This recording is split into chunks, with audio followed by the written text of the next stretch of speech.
الله أكبر.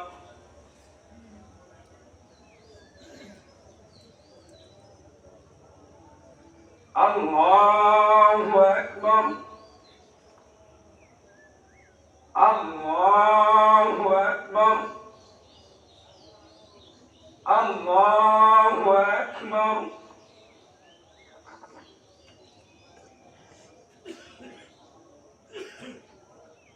الحمد لله رب العالمين الرحمن الرحيم مالك يوم الدين إياك نعبد وإياك نستعين اهدنا الصراط المستقيم صراط الذين أنعمت عليهم غير المغضوب عليهم ولا الضالين.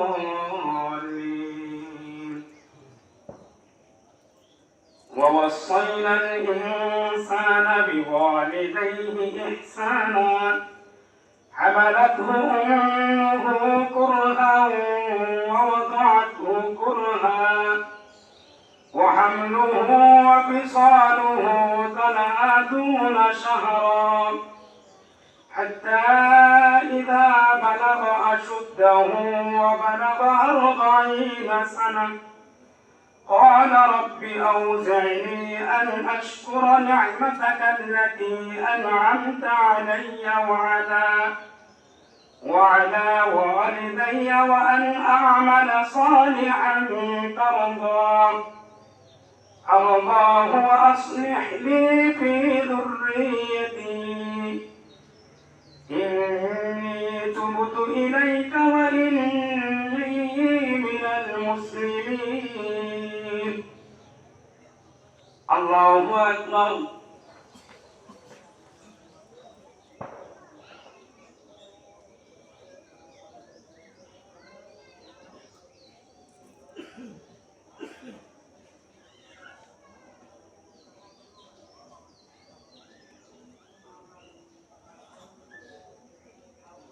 سمع الله لمن حمده.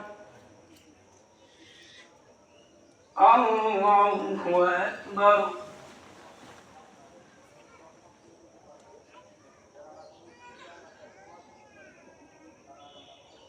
الله أكبر. الله أكبر.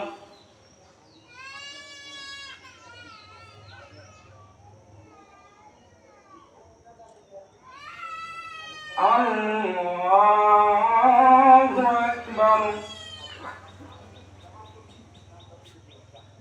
الحمد لله رب العالمين الرحمن الرحيم مالك يوم الدين إياك نعبد وإياك نستعين اهدنا الصراط المستقيم صراط الذين أنعمت عليهم غير المغضوب عليهم ولا الضالين.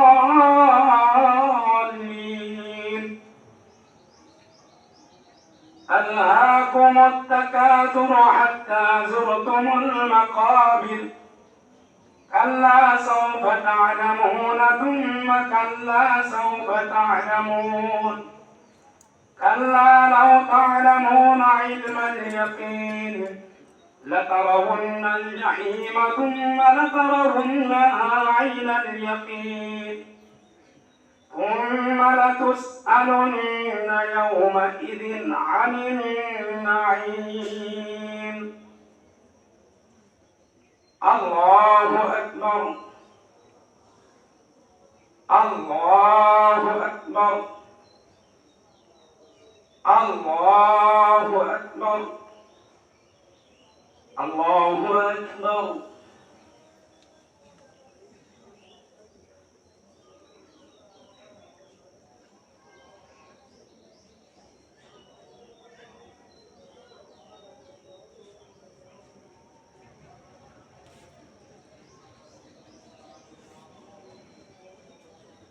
سمع الله لمن حمده الله أكبر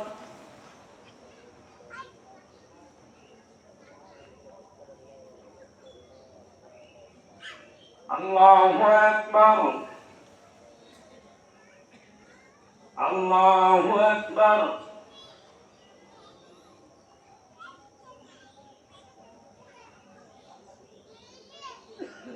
الله أكبر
السلام عليكم ورحمة الله.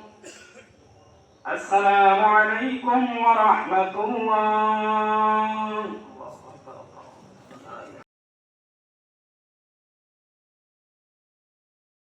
الله أكبر الله أكبر لا إله إلا الله والله أكبر الله أكبر ولله الحمد. الحمد لله الحمد لله المنعم المحسن الديان ذي الفضل والجود والإحسان ذي الكرم والمغفرة والامتنان.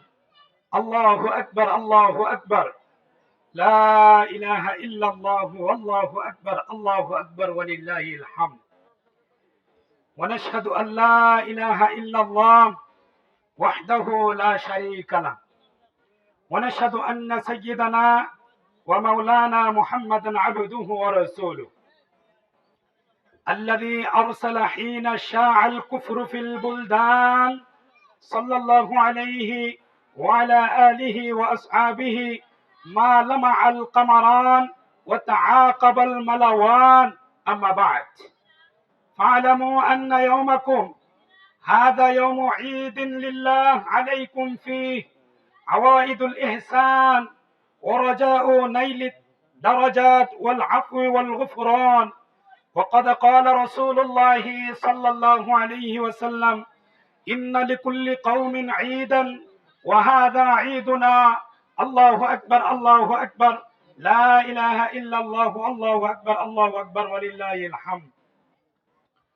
وقال رسول الله صلى الله عليه وسلم: فإذا كان يوم عيدهم يعني فطرهم باها بهم ملائكته فقال: يا ملائكتي ما جزاء أجير وفى عمله؟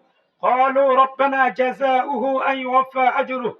قال: ملائكتي عبيدي وإمائي قضوا فريضتي عليهم ثم خرجوا يعجون إلى الدعاء وعزتي وجلالي وكرامي وعلوي وارتفاع مكاني لأجيبنهم، فيقول: ارجعوا قد غفرت لكم وبدلت سيئاتكم حسنات.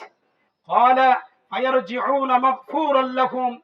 الله أكبر الله أكبر لا إله إلا الله والله أكبر الله أكبر ولله الحمد. وهذا الذي ذكر في ذلك اليوم كان فضله وأما أحكامه من صدقة الفطر والصلاة وخطبة قد كتبناها في خطبة التي قبل. نعم، بقيت المسألتان فنذكرهما الآن. الله أكبر الله أكبر لا إله إلا الله والله أكبر الله أكبر ولله الحمد. الأول قال عليه الصلاة والسلام: من صام رمضان ثم أتبعه 6 من شوال كان كصيام الدهر. الثانية كان النبي صلى الله عليه وسلم يكبر بين أضعاف الخطبة، يكثر التكبير في خطبة العيدين. أعوذ بالله من الشيطان الرجيم. قد أفلح من تزكى وذكر اسم ربه فصلى. أقول قولي هذا، أستغفر الله لي ولكم ولسائر المسلمين من كل ذنب فاستغفروا إنه هو الغفور الرحيم.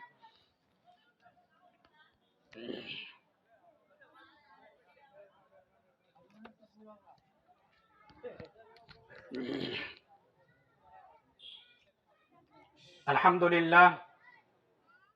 لله أستعينه وأستغفره ونعوذ بالله من شرور أنفسنا. من يهد الله فلا مضل له ومن يضلل فلا هادي له. وأشهد أن لا إله إلا الله وحده لا شريك له وأشهد أن محمدا عبده ورسوله أرسله بالحق بشيرا ونذيرا بين يدي الساعة. من يطع الله ورسوله فقد رشد ومن يعصهما فإنه لا يضر إلا نفسه ولا يضر الله شيئا. أعوذ بالله من الشيطان الرجيم. بسم الله الرحمن الرحيم.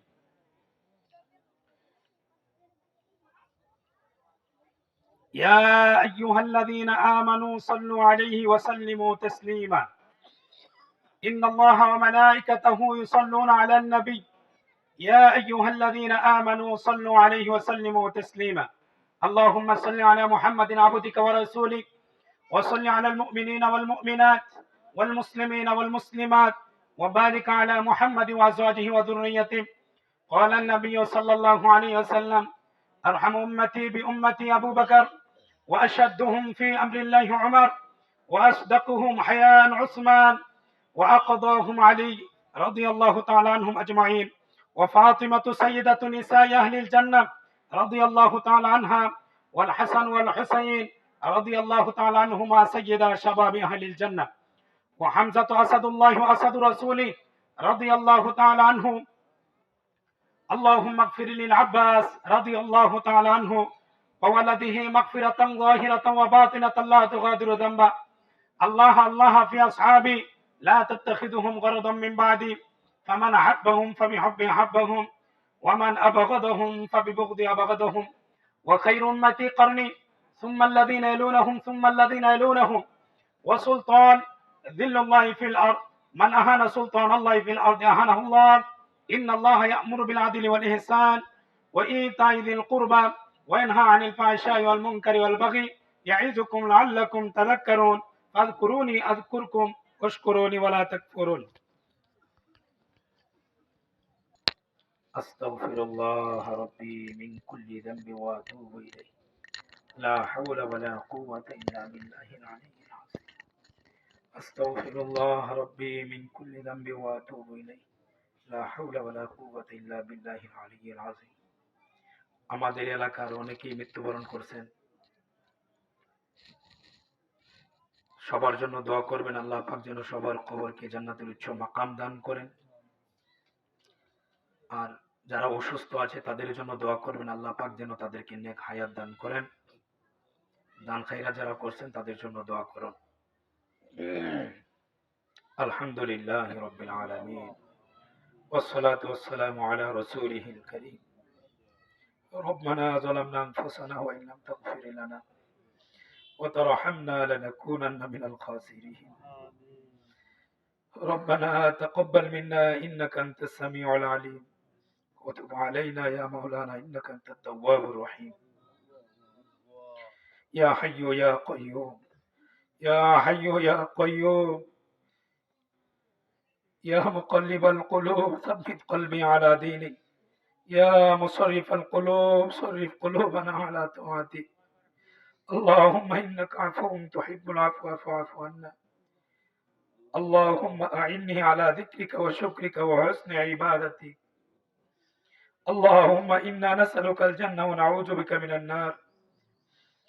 আয় আল্লাহ, আমরা কিছু পাপিতাপি গুনাহগার বান্দা একটি মাস রোজা রেখে তোমার বিধান মোতাবেক চলে, ইয়া আল্লাহ আজকে তোমার হুকুম ঈদের নামাজ পড়ার জন্য আসছি। ঈদের নামাজও পড়ছি। আল্লাহ, গুনাহগার বান্দারা তোমার দরবারে হাত বাড়াইছে, মেহেরবানি করে মাফ করে দাও। হে আল্লাহ, আমাদের সবাইকে তুমি মাফ করে দাও। আল্লাহ, আমাদের সবাইকে তুমি মাফ করে দাও।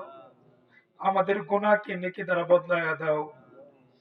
আমাদের গুনাহকে তুমি নেকি দ্বারা বদলায়া দাও গো আল্লাহ। হে আল্লাহ, তুমি ছাড়া আমাদের আর কোনো পরওয়ারদিগার নাই, যাওয়ার জায়গা নাই, চাওয়ার জায়গা নাই, পাওয়ার জায়গা নাই।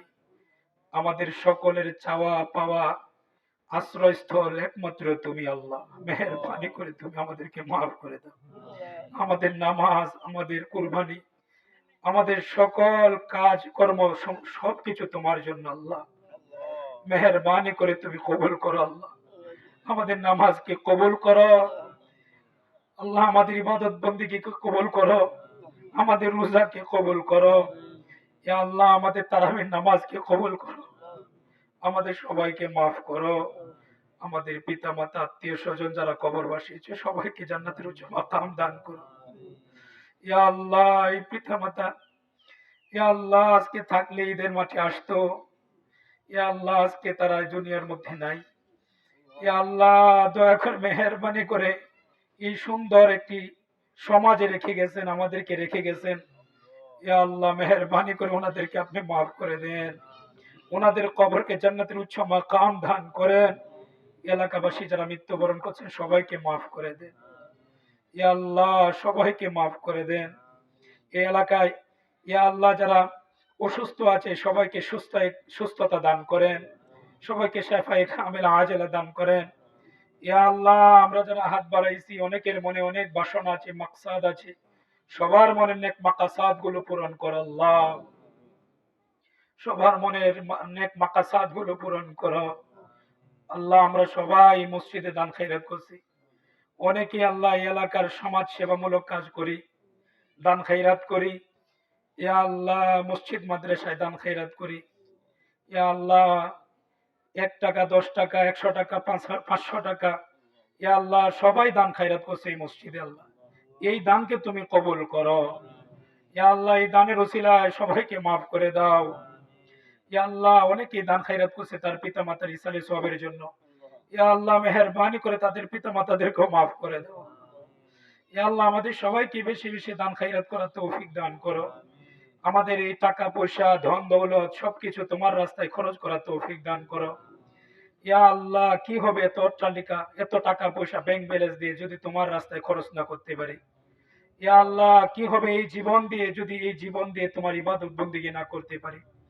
আল্লাহ, মেহেরবানি করে আমাদের সবার ইয়া আল্লাহ দান খয়রাত কবুল করো। ইয়া আল্লাহ, দয়া করে মেহেরবানি করে এখানে যার হাত আপনার কাছে পছন্দনীয় হয় তার হাতের উসিলা করে আমাদের দোয়াকে কবুল করো। ইয়া আল্লাহ, আমাদের সবাইকে হালাল পথে চলার তৌফিক দাও, হারাম থেকে বেঁচে থাকার তৌফিক দাও। ইয়া আল্লাহ, আমাদের সবাইকে 5 ওয়াক্ত নামাজি বানিয়ে দাও। আমাদের কাউকে তুমি বেনামাজি বানাইও না আল্লাহ। বেনামাজি অবস্থায় কবরে রাখো না আল্লাহ। বেনামাজি শাস্তি জাহান্নাম। ইয়া আল্লাহ, আমাদেরকে বেনামাজি বানাইও না। ইয়া আল্লাহ, যত গুনাহ করছি আল্লাহ, যত নামাজ ছাড়ছি, যত তোমার হুকুম ছাড়ছি, সব কিছুর জন্য আল্লাহ তোমার কাছে আজকে এই ঈদুল ফিতরের দিনে নামাজ পড়ে এই গুরুত্বপূর্ণ দিনে তোমার কাছে তওবা করছি। মেহেরবানি করে আমাদের তওবা কবুল করো।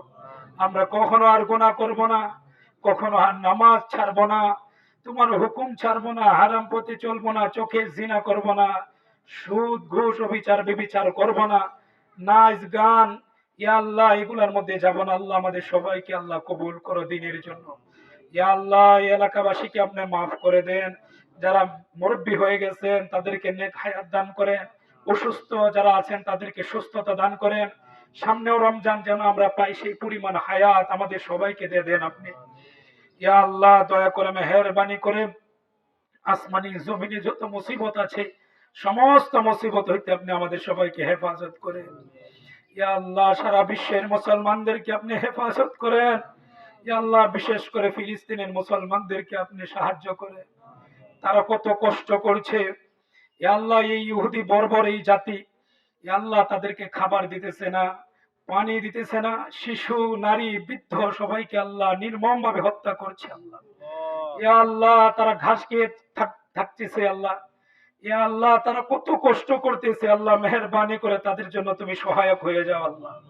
ইয়া আল্লাহ তাদের জন্য তুমি সহায়ক হয়ে যাও।